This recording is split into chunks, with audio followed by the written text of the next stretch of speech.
প্রাকৃতিক সৌন্দর্যের অপরূপ লীলাভূমি গোপালগঞ্জের বলাকইর পদ্মবিল। জলজ ফুলের রানী পদ্মে এখন ঢাকা চারদিক। সূর্য উঁকি দেওয়ার সঙ্গে সঙ্গে জলজ ফুলের রানী পদ্ম কলিভেদ করে পাপড়ি মেলে নিজের সৌন্দর্যের জানান দেয় প্রকৃতির মাঝে।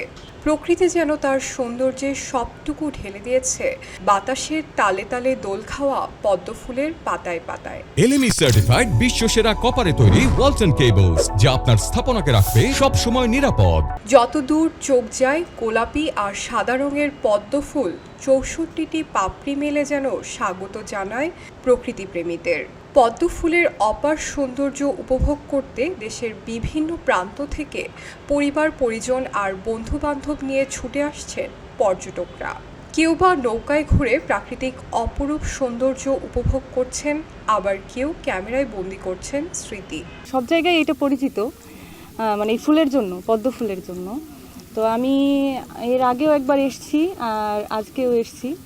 তো এসে মানে একটা খোলামেলা পরিবেশ, যেমন সব দিক থেকেই ভালো আর কি। মানে সবাই এসে আর কি সময় কাটাতে পারবে, ভালো সময় কাটাইতে পারবে আর কি এখানে আসলে। আমার এটা ফার্স্ট টাইম, আমি এর আগে আসিনি, বাড়ির কাছে হলেও আমি এর আগে আসিনি। কিন্তু এর আগে শুনেছি যে অনেক বেশি ছিল, এই বছর একটু কম আছে হয়তো সেই তুলনায়, মানে ছবি দেখেছি যেই তুলনায় আগে একটু কম দেখতে পাচ্ছি। কিন্তু যেটুকুনি আছে অনেক ভালো লাগছে এসে আর কি। দেখার সৌন্দর্য, ফুল গাছে সুন্দর, ফুল ছেঁড়ার জন্য না। আমরা পাবলিক রাখছি, বিশেষ করে আমি মনে করি একটা ফুল ছিঁড়ছি, কিন্তু আসলে ছেঁড়া উচিত না। এগুলো থাকলে পরবর্তী যারা দর্শন তাদের জন্য ভালো, তারা এসে দেখতে পারবে যে না এখানে ফুল আছে। যদি ফুলই না থাকে আমাদের সমাজ চামড়াটি নষ্ট করে। তবে ব্যাপক হারে পদ্ম ফুল ছিঁড়ে নেওয়ায় প্রতি বছরই কমছে পদ্মের সংখ্যা, ফলে প্রতিনিয়ত সৌন্দর্য হারাচ্ছে বিলটি। সেই সঙ্গে পর্যটকদের ভোগান্তি কমাতে সুযোগ সুবিধা বাড়ানোর পাশাপাশি পর্যটন স্পট গড়ে তোলার আহ্বান দর্শনার্থীদের। ফুল ছেঁড়ার যে ব্যাপারটা দেখা যাচ্ছে, অনেক পর্যটকরা আসেন, তো তাদেরকে বলে দেওয়া হয় যে দুটোর বেশি তারা ফুল যেন না ছেড়েন। তো আমার মনে হয় যে প্রতিটা নৌকায় যদি দুটো করে ফুল ছেড়ে, সেটাও কিন্তু অনেকগুলো ফুলের এখান থেকে চলে যাওয়া হচ্ছে, যেটা আমাদের প্রাকৃতিক সৌন্দর্যটাকে নষ্ট করে ফেলবে। তো দেখা যায় যদি পদ্মবিলে এসে পদ্মই না পেলাম, তাহলে পদ্মবিল দেখে আর মজা কি থাকলো। তো এই জিনিসটা যদি আমরা সংরক্ষণ করতে পারি, সেক্ষেত্রে আমার মনে হয় এই জিনিসটা আরও ভালো দেখাবে প্রকৃতিকে। আমরা যারা এখানকার মানুষ, তাদের গর্ব, আমাদের দেশের গর্ব। তো সেহেতু এই জায়গাটা সৌন্দর্য রক্ষা করার জন্য যদি কিছু করার দরকার হয় আমাদেরকেই করতে হবে। তো এরকম একটা উদ্যোগ নেওয়া যেতে পারে যে এখানকার যেহেতু পদ্মবিল, পদ্ম ফুলগুলো আমি শুনলাম যখন আমি নৌকাতে উঠি যে একটা নৌকা দুইটার বেশি পদ্ম ফুল নিতে পারবে না। তো আমার মনে হয় এটারও দরকার নেই, দুইটা পদ্ম ফুল নেওয়া এটাও ঠিক না। আমরা পদ্ম দেখতে এসছে, এরকম করে যদি প্রতিটা নৌকা দুটা করে পদ্ম ফুল নিয়ে যায়, তাহলে আসলে দিন শেষে পদ্ম ফুল থাকেই বা কয়টা। তো আমার মনে হয় যে এই জিনিসটা রোধ করা উচিত।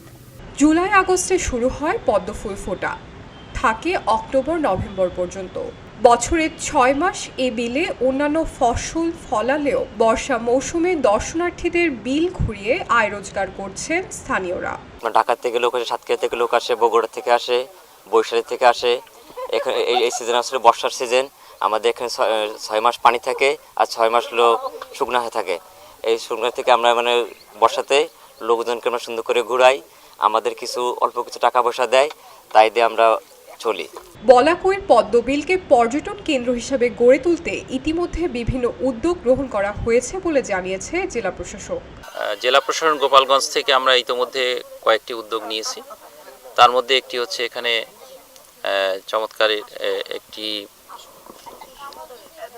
কমপ্লেক্স করা, যেখানে সব টয়লেট এবং দূর থেকে আসা যাত্রীরা যেন তারা রেস্ট নিতে পারেন।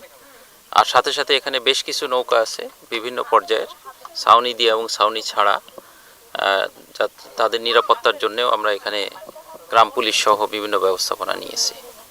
আমরা আশা করছি এখানে অদূর ভবিষ্যতেই আমরা একটি গোলঘর তৈরি করব, যেখানে একটি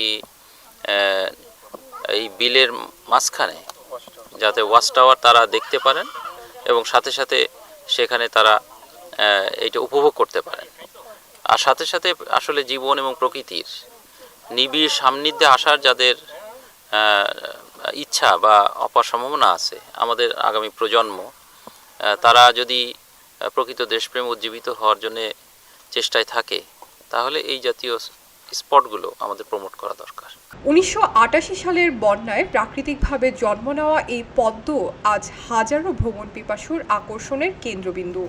সহজ যোগাযোগ ব্যবস্থার কারণে প্রতিবছর দর্শনার্থীদের সংখ্যা বেড়েই চলেছে। খবরের কাগজ, নিখাত, নির্ভীক, নিরপেক্ষ।